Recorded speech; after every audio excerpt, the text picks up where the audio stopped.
はい、皆さんこんにちは、りゅうまです。今回もいつも通りアドオンの紹介動画になります。今回紹介するのはこちらに出てるキリアニムフレームシフターっていうアドオンですね。こちらどんなアドオンかと言いますと、アニメーションを調整するアドオンなんですけど、これもちょっとね口だけで説明するの難しいんで、後で実際に使用しながら説明しようかなと思ってます。で、最初はいつも通りこのアドオンの導入方法とかの説明からしていこうかなと思ってるんですけど、まず最初にこのアドオンのダウンロード先ですね。いつもの通りこちらの動画の概要欄のところにダウンロードリンク貼ってあるので、そこからアドオンの方インストールしてください。で、インストールの仕方なんですけど、インストールはこちらの左上にある編集のところにプリファレンスっていうところがあるので、こちらを押してください。そうするとこんなウィンドウ出てくるんで、横のところにこうタブがあるので、このアドオンを押していただいて、でこちらの右上のところにこのアドオン設定っていうところがあるので、こちらのディスクからインストールを押してください。そうすると別途ウィンドウが出てくるので、そこからこちらの動画の概要欄からダウンロードしたアドオンを選択していただくと、こんな感じでアドオンが組み込まれます。で、チェックがついているのをちゃんと確認して閉じたら、今度どこにそれがあるのかというと、こちらのサイドバーのところにですね、サイドバーにもいろいろタブがあるんですけど、ここのところをこう探していただくと、おそらくこの新しくこういうキリツールスっていうタブがサイドバーに追加されてると思うので、そこを押してください。そうすると今見えてるこのキリアニムフレームシフターがこんな形で表示されてると思います。はい、じゃあ組み込み方とかは一通り説明したんで以上ですね。じゃあ早速使い方とかを説明していこうと思うんですけど、これどういうものかっていうと、主に揺れ物とかのアニメーションを作る時の効率化を図るために考えたアドオンなんですけど、具体的にどういうことかっていうと、仮でアニメーション組んでるんですけど、こんな感じでこれ揺れてるアニメーションを想定して今作ってあるんですけど、今これ揺らしてますけど、ちょっと硬い感じしません？おそらくこの見た時になんかちょっと硬いなって感じがすると思うんですけど、これなんでかっていうと、これね、揺れ物ってなんていうんですか、根元から離れれば離れるほどその力の伝達が遅れていくっていう特性があって、で今これ根元のこのボーンと末端のボーンって言ったらいいのかな。でこちらのアニメーションが今完全に同期しちゃってるんですね。だからすごい硬く感じるんですけど、これを例えばめちゃめちゃ今ざっくりやりますけど、こんな感じで根元に行くにつれてちょっとずつこうずらしてやると、今こんな感じですごい適当ですけどね、ずらしたんですけど、こうやってやってやると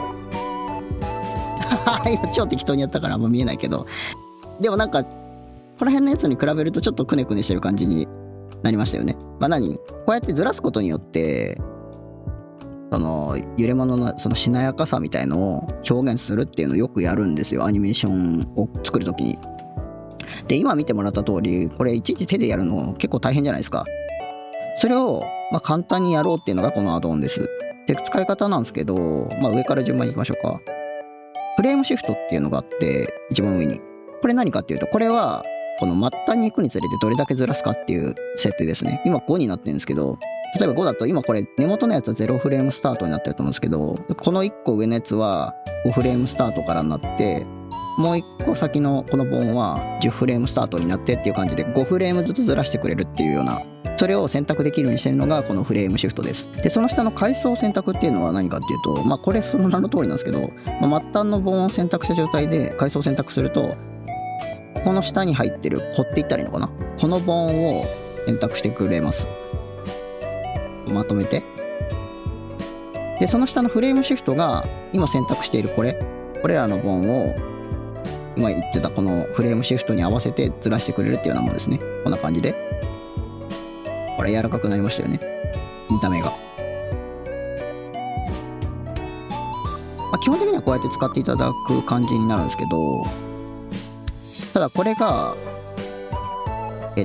これなんかちょっと私もチャット GPT に作ってもらってるんで詳細な仕様を理解してないんですけど、どういった基準でずらしてるかっていうと、実はこのアニメーションのトップシートに含まれてるこのボーンの順番あるじゃないですか。その順番の上から順にずらしていくっていうような仕様になってるっぽいです。あとは一応この階層が高い、なんて言ったんですかね、これ今階層を順繰り順繰りにしてるんですけど、説明が難しいんですけど、こんな感じで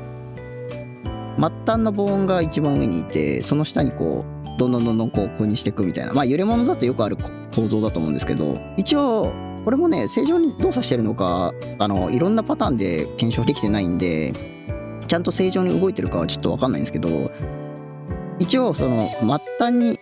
いる上の階層の防音を優先的にずらすようにするっていうようなシステムを組んでもらってるんで、万が一ここの順番がバラバラでもおそらくちゃんとした階層をこうやって組んでればこう順番にずらしてくれるようになってると思います。ちょっとね自信ないちょっとここ自信はないんですけど、大量にその検証をしているわけじゃないんで、ただ今んとこ私が使ってる限りでずらした時に問題が発生したことは今んとこないんで、おそらく大丈夫じゃないかなとは思ってるんですけど、ちょっと保証しきれないっていう感じですね。で今このフレームシフトの話したんですけど、その下の階層化をシフトの説明する前にこのフレーム整列っていうのについて先に説明します。これ何かっていうと、今こうずらしたと思うんですけど、これねずらすとこう柔らかくなるんですけど、これ例えばじゃあこれちょっとアニメーションが気に食わないなってなった時に、これずらした状態のままアニメーション調整しようと思うと結構大変なんですよね。今こう他の棒は揃ってるから、例えばここの回転もうちょっとこうもっと曲げたいとかなった時に、ここら辺の棒は今調整してないやつに関しては同じところにキーフレームが打ってあるんで調整しやすいんですけど、一回もうずらしちゃったやつに関してはそれぞれのボーンがもう違うところにキー打ってあるんで編集がしづらいっていう問題があって、だからその場合って一回またこれ整列させてアニメーション作り直してもう一回ずらすみたいなことを私の場合はやってたりするんですけど、それがめんどくさいじゃないですか。それをなんとか一発で簡単にできないのかなって考えたのがこのフレーム整列ってやつですね。これを押すと、これもね正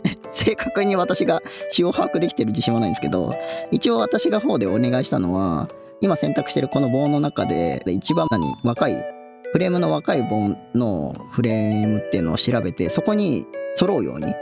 強制的にアニメーションをずらしていくっていうような処置をしてもらってます。なんで例えばここの数値がだから別の5じゃなくても、これでこれずらしてやれば、今ここがこの今選択してるアニメーションの中だと一番若いのが0フレームになってるじゃないですか。なんでこの状態でフレーム整列するとこの0フレームに合わせてずらしてくれるっていうような仕様になってます。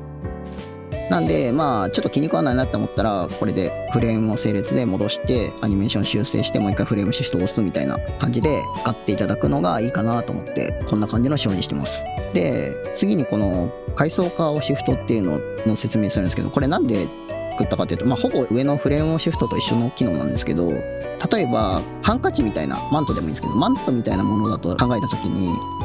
全ての棒に対して、これもちょっと説明が難しいんですけど、全ての棒に対してこの揺らしを適用したいじゃないですか。ってなった時に、これフレームシフトって今選択している棒のアニメーションをリストの上から順番にずらしていくっていうような仕様ってさっき話したと思うんですけど、なんでこれ全部選択した状態でフレームシフトすると綺麗に並んじゃうんですよね。これ何が問題かっていうと、これこっちから順番にずれていくんですよ。こんな感じで。これを例えばマントの揺らしとして使いたいってなった時に、この揺らし方だと明らかにマントとしてはおかしいじゃないですか。かといってじゃあこのフレームシフトだけでフレームを変えようと思うと、フレームシフトしてここでまた選択してフレームシフトしてってこうやれば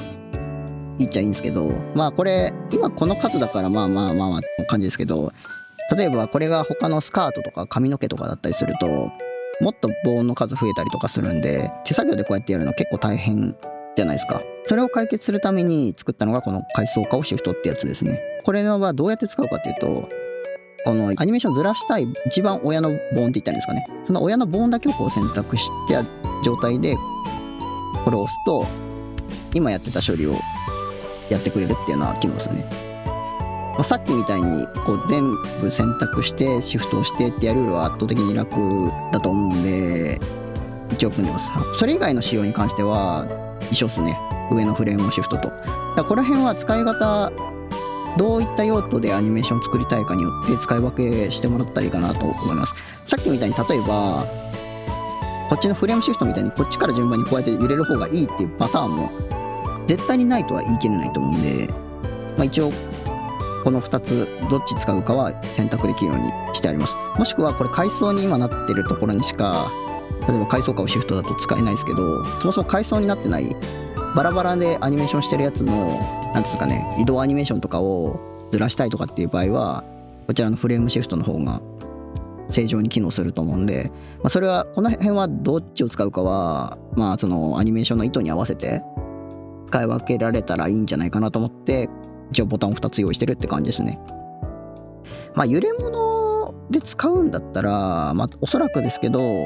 この階層化をシフトの方が一番使いやすいんじゃないかなって気がしますね。こうやって使うパターンが多いんで。で、私の場合はこうやって作った後に、例えばですけど、さらにここでちょっと左右で若干アニメーションずらしたりとかするんですけど、例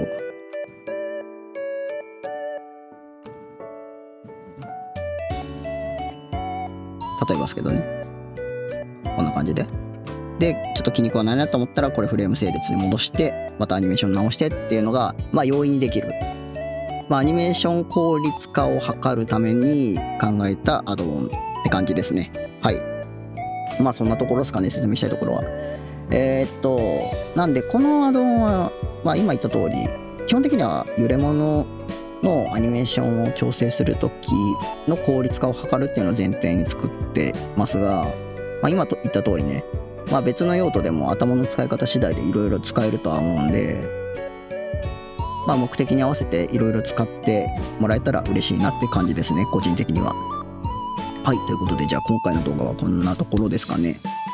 またね、他にもまだアドオン一応あるはあるんですけど、